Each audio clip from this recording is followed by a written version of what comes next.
जी, अस्सलाम वालेकुम। कैसे हैं आप? सब ठीक हैं? जी, हम आज अपना कैप 6 का चैप्टर 5 स्टार्ट करने जा रहे हैं। इससे पहले हमने चैप्टर 4 डिस्कस किया, आपका basic concepts of taxation. And हमने जितने भी आप अभी तक ऑटम 20 अटेम्प्ट तक चैप्टर 4 में से आपके क्वेश्चन आए हुए हैं पास्ट पेपर्स में, हमने सारों को वन बाई वन डिस्कस किया था और उसके सोल्यूशन को भी डिस्कस किया था। हम सिमिलरली इनकम फ्रॉम सैलरी का चैप्टर भी कंप्लीट करने के बाद जितने भी आपके question chapter number 5 income from salary में से अभी तक पास्ट पेपर्स में आए हुए हैं, हम वो सारे क्या करेंगे, डिस्कस करेंगे। सबसे पहले हम आज की इस वीडियो में डिस्कस करते हैं सैलरी का इंट्रोडक्शन लेते हैं कि आई लॉ ने इनकम टैक्स ऑर्डिनेंस में सैलरी किसको कहा है, कि सैलरी की डेफिनेशन में क्या क्या चीज़ें इंक्लूड हैं। ताकि जब हम सैलरी को की डेफिनेशन को अंडरस्टैंड कर लेंगे, तब हम इस बात को आइडेंटिफाई कर लेंगे कि सैलरी की डेफिनेशन में या सैलरी जो टर्म यूज होती है इसके अंदर क्या क्या चीज़ें आती हैं, तो तभी हम क्या कर सकेंगे, बाद में उनका जो टैक्स ट्रीटमेंट है उसको अंडरस्टैंड कर सकेंगे। तो उससे भी पहले हम एक और चीज़ सीखेंगे कि हमारे पास जो बेसिस ऑफ चार्जेबिलिटी क्या होती है। आपने अकाउंटिंग में पढ़ा हुआ है कि अकाउंटिंग में जो टर्म यूज होती हैं, एक होती है एक्रूवल बेसिस होती है, एक होती है रिसीट बेसिस। सिमिलरली अगर हम टैक्स की बात करें, तो टैक्स भी दो चीज़ों को क्या कर रहा होता है, चेक कर रहा होता है। वो भी दो चीज़ों के बारे में बता रहा होता है। वो कहता है कि आपकी इनकम या तो अक्रूवल बेसिस पर क्या होगी, टैक्स होगी, या रिसीट बेसिस पर टैक्स होगी। अक्रूवल बेसिस में क्या होती है, वो कहता है कि इनकम ये आपने अर्न कर ली है इस साल में, तो आपने क्या करना है, इस पर टैक्स पे करना है। अक्रूवल बेसिस में उसको इस बात से कोई कंसर्न नहीं होता कि आपको इनकम रिसीव हुई है कि नहीं हुई। वो कहता है कि आपने अर्न कर लिया है तो आपने क्या करना है, उस पर टैक्स पे करना है। फॉर एग्जाम्पल, आपने एक रेंट पर दी बिल्डिंग, ठीक है, और उसका रेंट है 10 लाख रुपए पर ईयर, और आपका जो एग्रीमेंट हुआ है वो हुआ है 1 सितंबर, सॉरी सितंबर टू 20 अगस्त 2021। और आपकी जो पेमेंट की टर्म डिफाइन हुई है, वो टर्म क्या डिफाइन हुई है कि आपने क्या करना है, जो पेमेंट है वो at the end of year होनी है।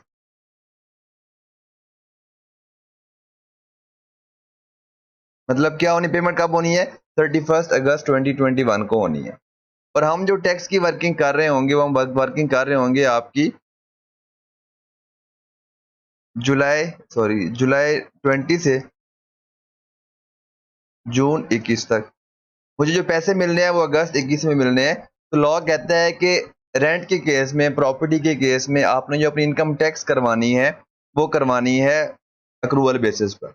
आप देखें इस साल में मेरे टैक्स ईयर 2021 के अंदर कितने मंथ कवर हो रहे हैं, वो हो रहे हैं सितंबर 20 से लेकर जून 21 तक।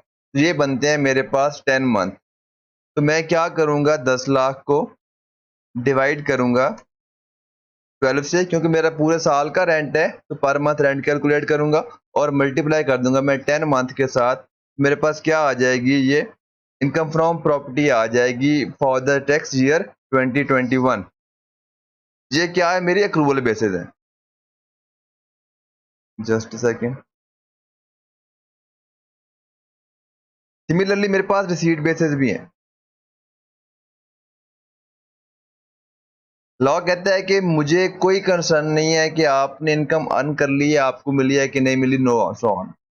लेट सपोज वो कहता है कि आपको जितनी इनकम रिसीव हुई है वो क्या होगी, आपकी टैक्सेबल होगी, आपने उस पर क्या करना है, टैक्स पे करना है। अगर मैं ऊपर वाली एग्जांपल में कहता हूं कि मैंने जो पेमेंट रिसीव कर ली है वो पेमेंट मैंने कर दी है एट द स्टार्ट, मुझे पूरे का पूरा 10 लाख रुपए कब मिल गया, सितंबर 20 पर मिल गया। लेकिन जितनी इनकम पर मैंने टैक्स पे करना है वो मैंने पे करना है 8,33,333 पर, क्योंकि एक्रूवल बेसिस के मुताबिक जो मेरी इस साल की इनकम बनती है वो 10 मंथ की बनती है। मैं कितनी इनकम पे टैक्स पे करूंगा, 10 मंथ की इनकम पे टैक्स पे करूंगा। अगर मैं ऊपर वाली एग्जांपल को ही लूं, मैं कहता हूं कि मेरी जो रेंट की इनकम है, जो एग्जांपल बना रहा हूं, जो रेंट की इनकम है वो क्या है, रिसीट बेसिस पर टैक्सेबल है। अब एग्जांपल 1 के अंदर मुझे सारे के सारे पैसे मिल गए हैं एट द स्टार्ट, ठीक है। तो मेरी जो टैक्सेबल इनकम होगी जिस पर मैंने टैक्स पे करना होगा, जितने पैसे मुझे पूरे साल में रिसीव हुए होंगे, मैंने सारे के सारे पे क्या करना है, टैक्स पे करना है। ये मेरे पास क्या होगी, ये मेरी 1 मिलियन जो है मेरे पास क्या है, मेरी टैक्सेबल इनकम बन जाएगी रिसीट बेसिस पर। या मैं दूसरी एग्जांपल लेता हूं, मैं कहता हूं कि यही एग्रीमेंट है, सेम सितंबर में हुआ है, लेकिन जो पेमेंट के टर्म डिसाइड हुए हैं वो हुई है at the end of term. अब जो मुझे पैसे मिलने हैं वो कब मिलने हैं, जाकर सितंबर या अगस्त 21 में मिलने हैं, जो कि मेरे टैक्स ईयर में फॉल नहीं कर रहे। अब मुझे तो इनकम फ्रॉम प्रॉपर्टी मेरी कितनी होगी, जीरो होगी, क्योंकि मुझे पैसे ही नहीं मिले इस टैक्स ईयर के अंदर। तो ये आपकी क्या होती है, एक्रूवल बेसिस है एंड रिसीट बेसिस है। जो भी हेड है, चाहे इनकम फ्रॉम सैलरी है, चाहे इनकम फ्रॉम प्रॉपर्टी है, इनकम फ्रॉम अदर सोर्स है, इनकम फ्रॉम कैपिटल गेन है, चाहे इनकम फ्रॉम बिजनेस है, आपने सबसे पहले ये समझना है कि उस हेड की जो इनकम है वो किस बेसिस पर टैक्सेबल है, क्योंकि तभी आप कैलकुलेट कर सकें कि इनकम कितनी बनती है इसकी। तो हमने पहले ये आज डिस्कस करना है, ये सीखना है कि हमारी जो इनकम फ्रॉम सैलरी है वो किस बेसिस पर टैक्सेबल होती है, एक्रूवल बेसिस पर टैक्स होती है या रिसीट बेसिस पर टैक्स होती है। तो ये हम आपकी आज स्टडी टैक्स में जाते हैं, चैप्टर 5, आपका जो पेज नंबर 2 है, पेज नंबर 71, उस पर लिखा हुआ है कि जो सैलरी आपकी है वो रिसीट बेसिस पर टैक्स होनी है। Any salary received by an employ in a tax year shall be chargeable to tax. ये मैंने नहीं देखना कि मेरे साल में कितने मंथ बनते हैं। नॉर्मली क्या होता है, जुलाई से लेकर जून, नेक्स्ट जून तक 12 मंथ का आपको पीरियड होता है, ईयर होता है। इट माइट बी पॉसिबल कि मुझे 10 मंथ की सैलरी इस साल में मिली है, मैंने जो टैक्स पे करना है उन 10 मंथ की सैलरी पर पे करना है जो मुझे रिसीव हुआ है। ठीक है, तो आपने ये चीज अंडरस्टैंड कर ली कि मेरी जो बेसिस ऑफ चार्जेबिलिटी क्या है, रिसीट बेसिस।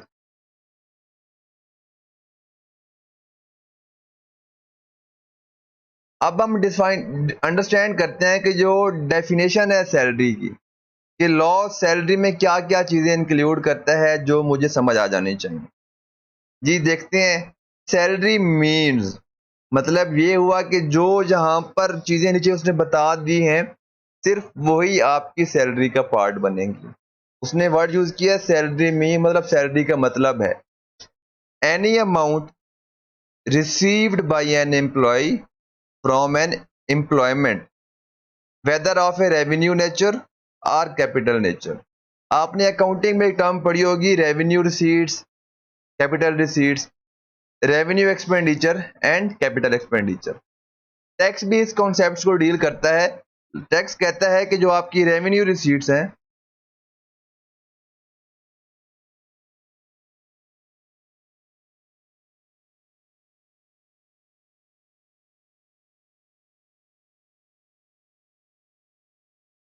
वो आपकी क्या है, टैक्सेबल, वो आपकी इनकम है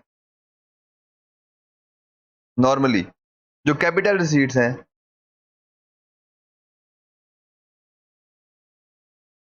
नॉट इनकम।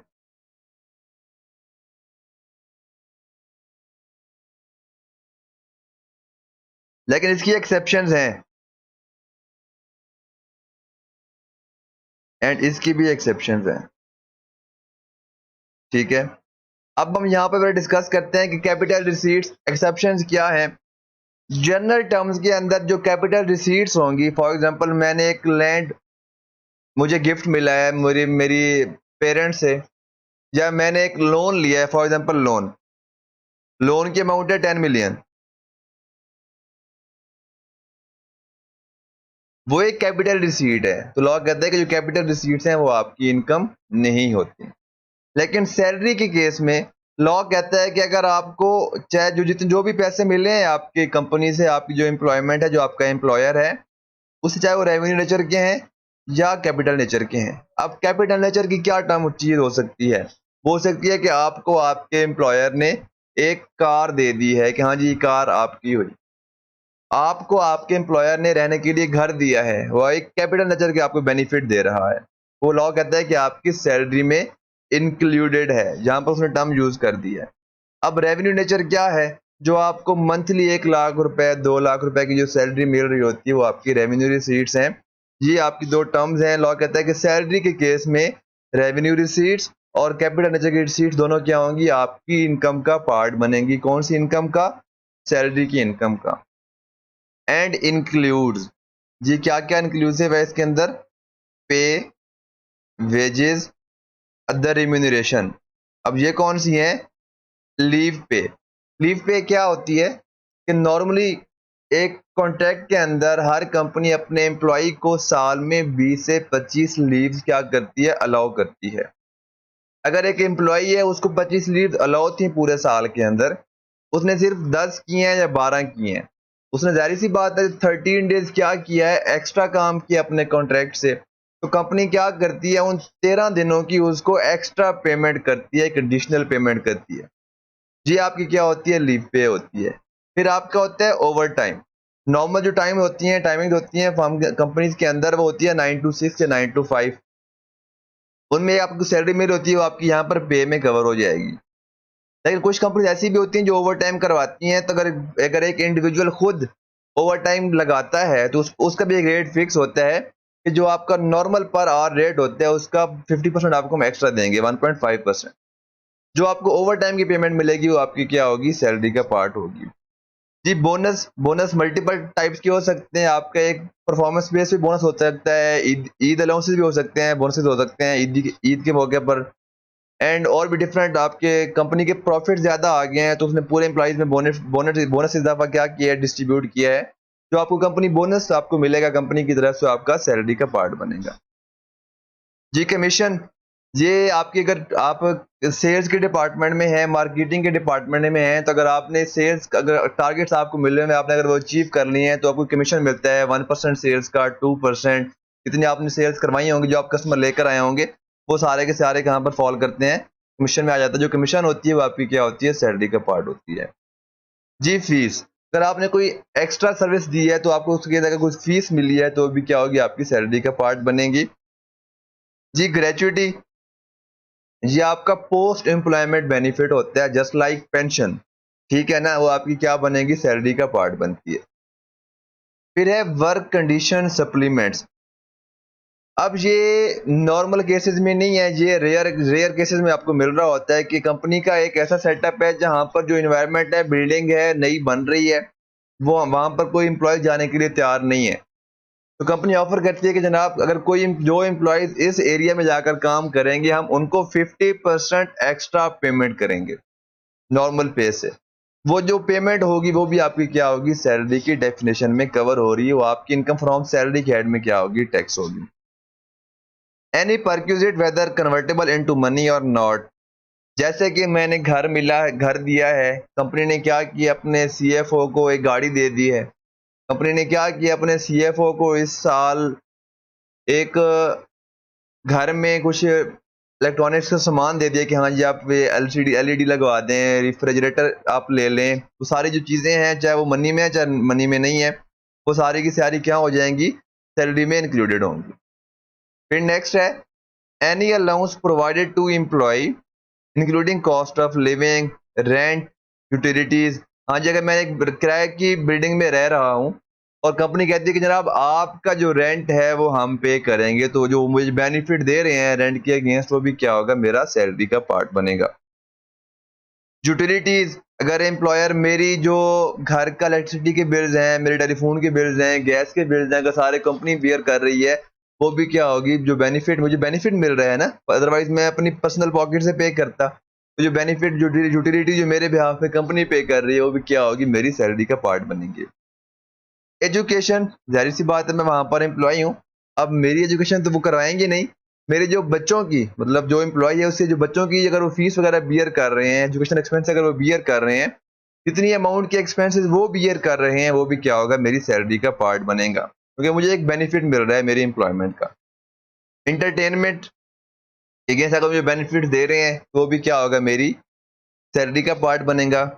ट्रैवलिंग, अगर मैं कंपनी की तरफ से टूर पर गया हूँ, वो मेरा सारा खर्चा जो बियर किया वो कंपनी ने किया है। अगर मैं फॉरेन टूर पे गया हूँ और कंपनी ने क्या किया, सारे मेरे टिकट्स परचेज किए हैं, वहां पर मेरी रिहाइश के बंदोबस्त किया है, जो भी वो बेनिफिट मुझे दे रही है वो क्या होगी, मेरी सैलरी का पार्ट बनेगा।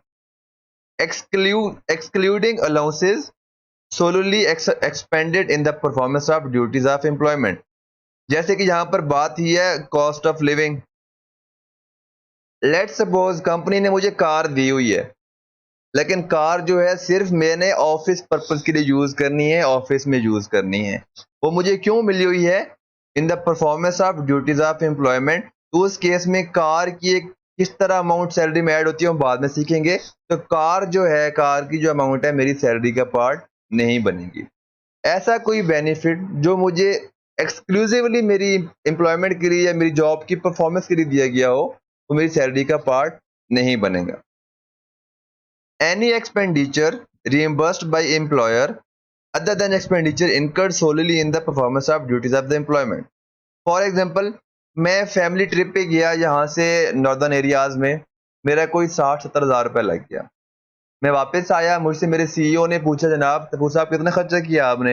मैं कहता हूँ सर मेरा 70,000 क्या हुआ खर्चा हुआ है। अब ये मेरा पर्सनल एक्सपेंडिचर है। तो सीईओ कहता है चलो ठीक है यार, हम आपको ना ये रीइंबर्स कर देते हैं। अब कंपनी मुझे वो रीइंबर्स कर रही है, तो मुझे वो बेनिफिट मिल रहा है 75,000 का, 70,000 का। वो क्या होगा? मेरा सैलरी का पार्ट बनेगा।